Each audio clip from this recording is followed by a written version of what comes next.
So I wanted to show you the Engel 45, and these are the controls here.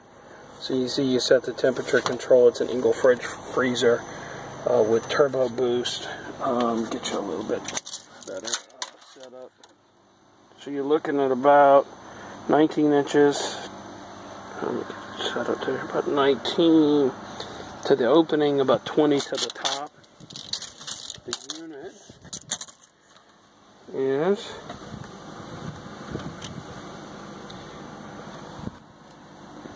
around 24.5 long.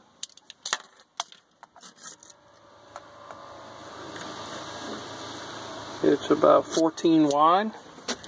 It has these clips. Now I will tell you, I have the optional, and you can kind of see it there. It's the little tray slides. That is the transit slide there. It has this clip lock on the fridge, and you can see. I'm telling what's all in here: beer and yogurt.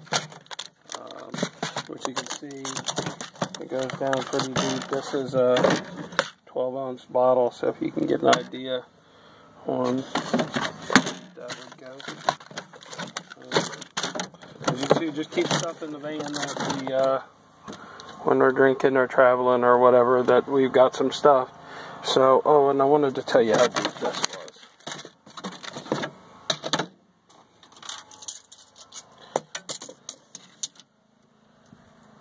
So you're right about 15 inches deep by about 10 inches wide by about 15 inches long. So, well, I hope this has been helpful for you. And like I said, this is a really efficient unit. I'll put my beer back in there. And the only concern that you have is this thing is very sensitive. So once you get the right spot, you might make like a little mark on this, so you know, because occasionally, you probably not have that problem, but my children will turn that, and occasionally I have frozen drinks. It becomes a bit of a problem. There's one out of here. So, sounds good. Well, thank you very much.